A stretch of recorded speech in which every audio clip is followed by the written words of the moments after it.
রাজনীতি করবেন করেন, কিন্তু হুজুরদেরকে টার্গেট করা ভুল হয়েছে আপনাদের। আরেকটা ভুল কি হয়েছে জানেন?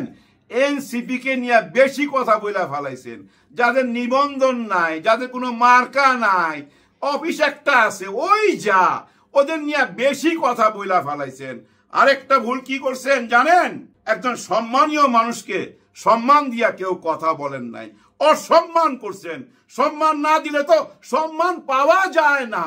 এই বর্তমান উপদেষ্টা পরিষদের কতজন প্রকৃতপক্ষে বাংলাদেশে অবস্থান করেছে সেটা নিয়ে প্রশ্ন রয়েছে। অতএব এই অনেকটা বলা যেতে পারে যে ভাড়ায় করে আনা বিদেশি সরকার এসে পোর্ট নির্ধারণ করবে, করিডোর নির্ধারণ করবে, আমাদের ভবিষ্যৎ নির্ধারণ করবে, যেভাবে চাবে তাদের প্রভুদের খুশি করবে।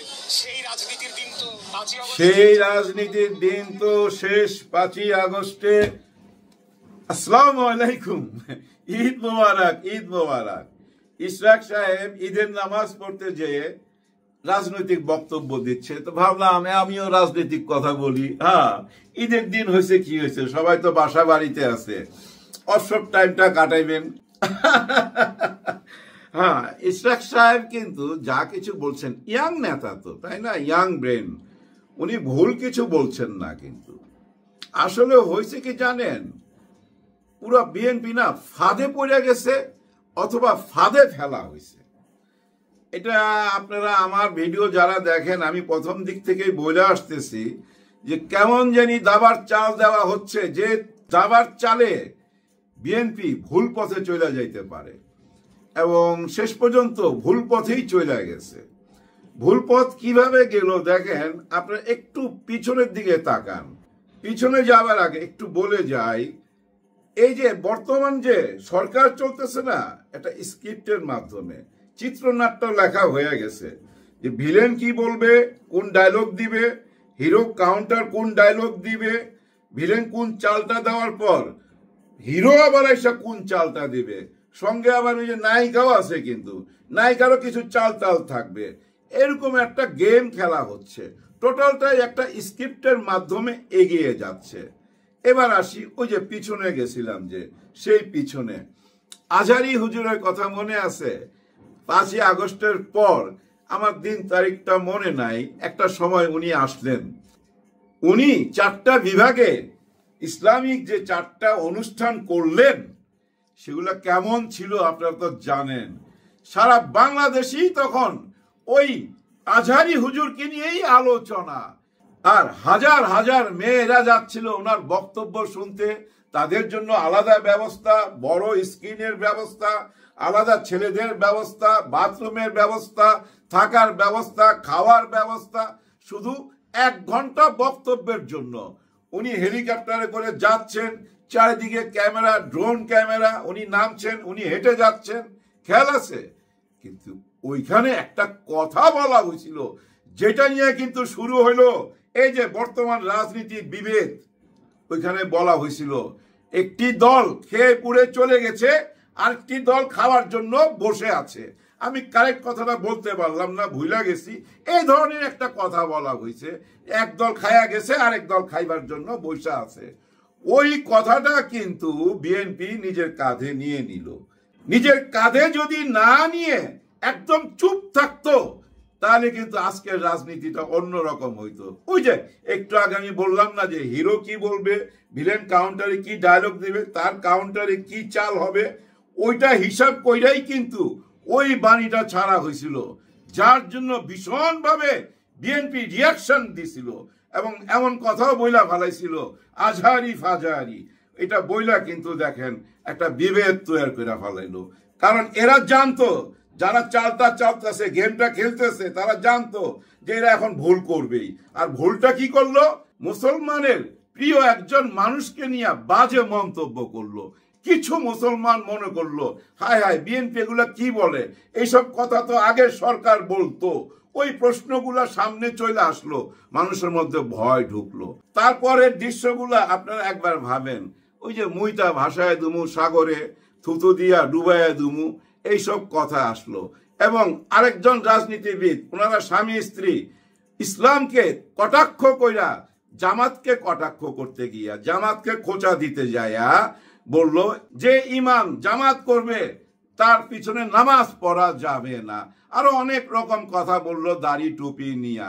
এতেও কিন্তু কিছু মুসলমান ভাই বোনেরা আবার মনে আঘাত পাইল, আরেকটু দূরে সইরা গেল। দেখেন দূরত্বটা কিভাবে তৈরি হচ্ছে। আর এই দূরত্বের কারণ কি জানেন?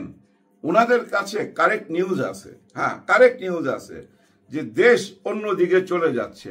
ডক্টর মোহাম্মদ ইউনূস স্যার একটা কিংস পার্টি বানাইতেছে এনসিপি, এগুলা কিন্তু কারেক্ট নিউজ আছে ওনাদের কাছে। এবং এই বর্তমান সরকার ইসলামিক মাইন্ডের সবার সাথে গোপনে হাত মিলাইছে, এরকম একটা ব্যাপার কিন্তু বিএনপি বুঝা ফেলাইছে। এর মানে কি জামাতের হাতে ক্ষমতা দিয়ে চলে যাবে? এই প্রশ্নটা তো ভাই স্বাভাবিকভাবে আসতেই পারে, মনের মধ্যে সন্দেহ ঢুকতে পারে, ভয় ঢুকতে পারে। ভয় তো ঢুকে গেছে ভারতের ভিতরও, ওরাও কিন্তু বুঝতে পারছে, ওদের মিডিয়া থেকে কিন্তু একই কথা বলা হইতাছে, মৌলবাদীদের উত্থান হয়েছে, জঙ্গিদের উত্থান হয়েছে, ডক্টর ইউনূস সরকার জঙ্গিদের নেতা, শেখ হাসিনাও একই কথা বলতেছে। তার মানে সবাই বুঝা ফালাইছে। আমার প্রশ্ন, বুঝা ফালাইয়া ফাঁদে পা দিলেন কেন? বুঝা ফালাইয়া ইসলামের বিরুদ্ধে খোঁচাইতে গেলেন কেন? বুঝা ফালাইয়া ইসলামের বিরুদ্ধে কথা বলতে হবে কেন? আপনারাও মুসলমান, আমরাও মুসলমান, সবাই মুসলমান, ইসলামকে সঙ্গে নিয়েই তো রাজনীতি করতে পারতেন। ইসলাম বিরোধী কথা বলার দরকার ছিল কি? ওই কথাগুলা বইলাই তো মানুষের মন থেকে একটু দূরে সইরা গেছেন। তারপরে আপনারা বারবার নির্বাচন চান, বারবার নির্বাচন চান। নির্বাচন চাইতে চাইতে সরকার তো অস্থির হয়েছে, জনগণ ভাই পাগল হয়ে গেছিল। তারপর দেখেন আবার নতুন একটা চাল আসলো। সেই চালটা কি? আপনারা নির্বাচন চাইছেন, নির্বাচন দিয়ে দিছে, কিন্তু আপনারা যে তারিখে চাইছেন, যেটা আপনারা ডেডলাইন দিছেন, ওই তারিখে দেয় নাই। তার মানে কি আপনাদেরকে পাত্তা দেওয়া হইলো না। পাত্তা দেওয়া হইলো কাকে? ইসলামিক দলকে। ওরা চাইছিল এই এপ্রিল মাসে, ওনাদেরকে পাত্তা দেওয়া হইলো। এতে আপনাদের রাগ উঠবেই। ভাই ব্রাদার, একতরফা বললে হবে না, একটা বড় দল তো, তারা কোনো মূল্যই পাচ্ছে না এই সরকারের কাছে, এতে রাগ উঠবে না ভাই? স্বাভাবিকভাবে তো রাগ উঠবে। কারণ কি জানেন, 5ই আগস্টের পর একটা আওয়াজ উঠা গেল বিএনপি ক্ষমতায় চলে আসছে, বিএনপি ক্ষমতায় চলে আসছে। আর ওই আনন্দে আনন্দে আওয়ামী লীগের যেসব ব্যবসা বাণিজ্য ছিল, টেন্ডারবাজি ছিল, চাঁদাবাজি ছিল, হারামের টাকা পয়সা কামাইবার যতগুলা রাস্তা ছিল, সবগুলা রাস্তায় কিন্তু এখনো খোলা আছে। ওই রাস্তা দিয়ে এখনো টাকা পয়সা আসতেছে, খালি হাত বদল হয়েছে। আনন্দে আনন্দে, ক্ষমতা যাওয়ার আনন্দে আপনারা ওই কাজে ব্যস্ত হয়ে গেছেন, আর ওইটাই চারিদিকে ছড়াইছে। এই পক্ষ, ওই যে বললাম না স্ক্রিপ্ট কইরা এই দেশ চলতেছে, ওই স্ক্রিপ্টের মধ্যে তখন নতুন দৃশ্য দেখা আরম্ভ হইল। আর ওই নতুন দৃশ্যগুলা কি? নগর ভবন। আর ওই নগর ভবনের দ্বারা যখন আপনারা ডিক্লার দিলেন ক্ষমতা না নিয়ে ঘরে ফিরবেন না, সামনে কিন্তু ঈদ ছিল, মানুষ বুঝতেছিল কিন্তু ঈদ, কিন্তু আপনারা বুঝতেছিলেন না। কিন্তু ওই যে স্ক্রিপ্ট রাইটার কিন্তু বুঝতেছিল। উনি তখন নতুন সিগন্স লিখলো যে না, এদেরকে আইনের কাছে পাঠাইয়া দাও। আইন আবার করলো কি জানেন? নির্বাচন কমিশনারের কাছে পাঠাইয়া দিল। আর আপনারা ওই নগর ভবনে বৈশা রইলেন। এখানে একটা পরাজয় হইল।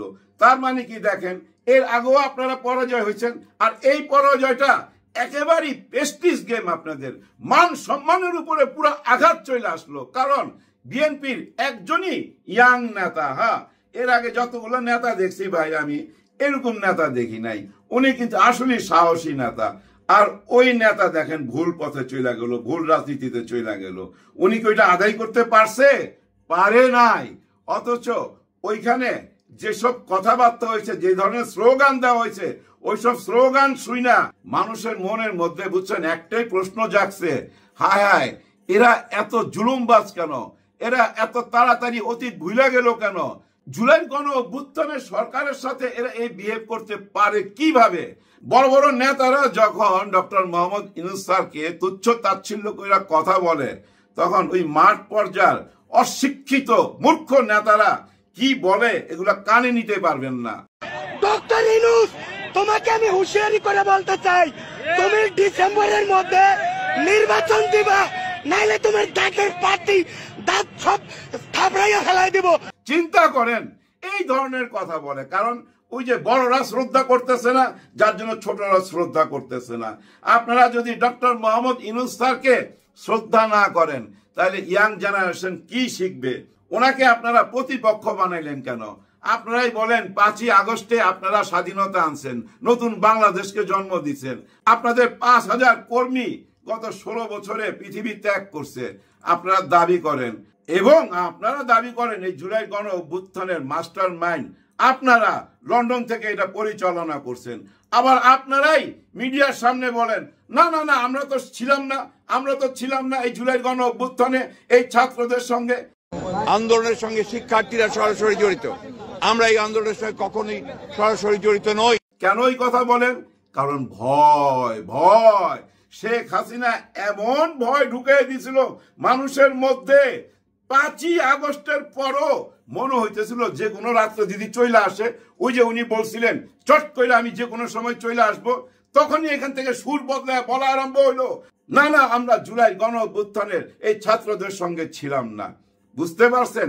এই যে বারবার রূপ বদল করা, একই অঙ্গে এত রূপ দেখানো, এইটাই হলো ভুল রাজনীতি।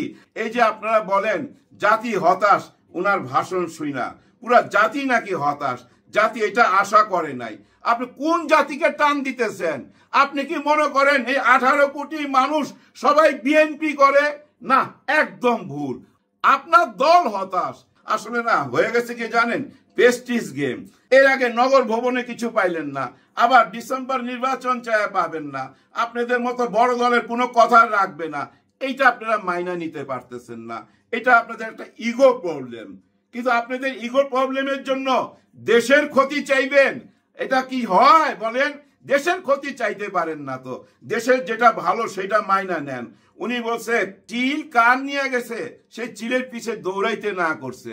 তার মানে কি? প্রোপাগান্ডার পিছনে দৌড়াইতে না করছে, গুজবের পিছে দৌড়াইতে না করছে, গুজবকারীদেরকে প্রতিরোধ করতে বলছে। আপনারা প্রতিরোধ করেন। আসেন না সবাই হাত মিলায়া একসঙ্গে দেশটা চালাই। আসেন না সবাই একসঙ্গে হাত মিলায়া নির্বাচনের দিকে আগায়া যায়। নির্বাচনের রোড ম্যাপ তো দিয়েই দিছে, আর কি সুন্দর দিন দিছে। এপ্রিল মাস, ফাগুন মাস, কোকিল ডাকবে কুহু কুহু, আর আমরা নির্বাচনে ভোট দিতে যাব। কিন্তু অনেকেই বিশ্বাস করতে পারতেছে না নির্বাচন হবে এপ্রিলে। বিশ্বাস করেন 80% বোদ্ধা বুদ্ধিজীবী, আপনারা দেখেন ওনাদের কথাবার্তা শুনলেই বোঝা যায় ওনারা একটুও বিশ্বাস করতে পারতেছে না। কিন্তু আমি আপনাদেরকে অ্যাডভান্স বলতে চাই, আমি বিশ্বাস করি, আপনারা বিশ্বাস রাখেন। এপ্রিলের ফার্স্ট উইকে 5 তারিখ 6 তারিখ এর মধ্যে শুরু হয়ে যাবে নির্বাচন। শুরু হবে, হ্যাঁ শুরু হবে আরো আগে থেকে, এবং কিভাবে শুরু হবে না হবে সবই বুঝতে পারবো আমরা জুলাই মাসে। কারণ জুলাই 36 দিনেই তো নতুন বাংলাদেশ আসছিল। আগামী এই 36 দিনে, জুলাই 36 দিনে জুলাই যে সনদপত্রের ঘোষণা আসতেছে, এই ঘোষণাটার মধ্যেই কিন্তু বাংলাদেশের ভবিষ্যৎ, বাংলাদেশের আগামী রূপরেখা। এনসিপি কি বলছে? ছোট্ট দল, যে দলকে কেউ পাত্তাই দেয় না, পোলাপান বলে, ওই যে ভাষায় দিবে সমুদ্রে, থুতু দিয়া ঢাইকা বালাবে, যে দলের কোনো নিবন্ধন নাই, যে দলের কোনো মার্কা নাই, ওই দলরে এত ভয় পান কেন? গত 10 মাস তো শুধু ওই দলের নামই শুনলাম, এনসিপি এনসিপি এনসিপি। এনসিপি বিনা টাকায় পাবলিসিটি পাইছে ভাই, 1000 কোটি টাকার পাবলিসিটি পাইছে। ওই এনসিপি যেটা চাইবে এই সরকার সেইটাই করবে। কারণ এই সরকার কোনো রাগ ঢাক করে কোনো কথা বলে না, কোন রকম রাজনীতিবিদদের মতো নয় ছয় করে না। উনি সোজাই তো বলছেন, ছাত্র জনতা আমাকে এখানে বসাইছে, আমি রক্তের সাথে বেইমানি করতে পারবো না। আমি শহীদদের মা বোনকে কথা দিছি, আমি শহীদদের বাবাদেরকে কথা দিছি, আমি একটা নতুন বাংলাদেশ গড়ে দিব। আর এই নতুন বাংলাদেশই হতে যাচ্ছে। একটু অপেক্ষা করেন, জুলাই মাসেই আপনারা বুঝা ফেলাবেন গত 10 মাস এই সরকার, মানে বর্তমান উপদেষ্টা সরকার কি কাজ করছে। আর আগামী 1 বছর, এই যে আজকে ঈদ, এই ঈদের শুভেচ্ছা জানায় বলতে চাই, আগামী ঈদের পরেই নির্বাচন। এই 1 বছর ডক্টর মোহাম্মদ ইউনূস স্যারকে সাপোর্ট দেন। উনার দ্বারা যদি কোনো ভুল হয় সেটা জনগণ দেখবে, বাংলাদেশের সাংবাদিক আছে দেখবে, বাংলাদেশের গোয়েন্দা বিভাগ আছে দেখবে, আর্মি পুলিশ র্যাব আছে ওনারা দেখবে। তার আগে সবাই মিলা ওনাকে সহযোগিতা করি। আজকে জনাব ওয়াকার সাহেব ওনার ওয়াইফকে নিয়ে স্যারের সাথে দেখা করতে গেছেন, ঈদের দিন ঈদের শুভেচ্ছা দিতে গেছেন, কিন্তু বডি ল্যাঙ্গুয়েজ, বসার স্টাইল এবং ছবি তোলার স্টাইল দেখা ভাই বোঝা যায় ইউনূস স্যারকে উনি পুরোপুরি সাপোর্ট দিবেন। আর সাপোর্ট যে দিচ্ছে এটা কিন্তু পরিষ্কার হয়ে যাবেন ঈদের পরে। ঈদের আগেও কিছু দৃশ্য দেখছেন, ওইটাও কিন্তু স্ক্রিপ্টের মধ্যে লেখা হয়ে আছে, কিন্তু কখন অ্যাকশনে যাবে devil hunt, original devil hunt দেখতে পাবেন ঈদের পরে। কোনো অপরাধী মাপ পাবে না, সে যে দলেরই হোক। কোন দলে অপরাধী বেশি এটা তো আপনারা নিজেরাই বুঝতে পারতেছেন। ছোট ছোট 2000 অপরাধীকে শাসন করার পরও দুজন বড় অপরাধীকে শাসন করছে। হ্যাঁ, ওনারা অপরাধ করছেন, ওনারা যে ল্যাঙ্গুয়েজ ইউজ করছেন এই ল্যাঙ্গুয়েজ ইউজ করা ঠিক না। ওনার এমন কথা বলা উচিত হয় নাই যে ওনার নাম নিতে গেলে ওযু করতে হবে, এমন কথা বলা উচিত হয় নাই। আর ডক্টর মোহাম্মদ ইউনূস স্যারের ইজ্জত নিয়ে খেলা উচিত হয় নাই। উনি মুসলমান না খ্রিস্টান এটা বলার কোনো দরকারই ছিল না। এই ধরনের কথা বইলা রাজনীতিবিদ হইতে পারবেন না। নতুন জেনারেশনের সাথে আপনাদের অনেক বড় গ্যাপ, এই গ্যাপ পুরা করেন আগামী 1 বছরে। ক্ষমতায় তো আপনারাই যাবেন, বোঝা যাচ্ছে, দেশের অনেকেই বুঝা ফেলাইছে। এবং প্রশাসনে এখন যারা বর্তমান সরকারের সহযোগিতা করতেছে না তারাও কিন্তু বুঝা ফেলাইছে যে না এই দলটাই ক্ষমতা যাবে, ওই দলের সঙ্গে থাকি। কিন্তু ভুলা যায় না তারেক রহমান সাহেবের ওই একটি কথা, যে আপনারা বুঝা নিয়েন না যে আপনারা জয় হয়ে গেছেন, আগামী নির্বাচন কঠিন হবে। সত্যি অনেক কঠিন নির্বাচন হইতে যাচ্ছে এবং নতুন একটা নির্বাচন হবে, যে নির্বাচন ডক্টর মোহাম্মদ ইউনূস স্যার নিজে করবে অথবা অন্য কাউকে দিয়ে করাবে, যে নির্বাচন আমরা দেখি নাই। আর সত্যি সত্যি একটি নিরপেক্ষ নির্বাচন যদি হয়, সত্যিকারের নির্বাচন যদি ওয়াকার সাহেব ডক্টর মোহাম্মদ ইউনূস স্যার আপনারা করাই দিতে পারেন, ইতিহাসের পাতায় আপনাদের নাম লেখা হবে এবং ইতিহাসের পাতায় কোনো নতুন দলও চলে আসতে পারে। অসম্ভব কিছু না। মানুষকে বিরক্ত করেন না, দোহাই লাগে আর বিরক্ত করেন না। মানুষের মন বুঝা রাজনীতি করেন। সবার জন্য সবাই দোয়া করবেন। আল্লাহ হাফেজ, ঈদ মুবারক।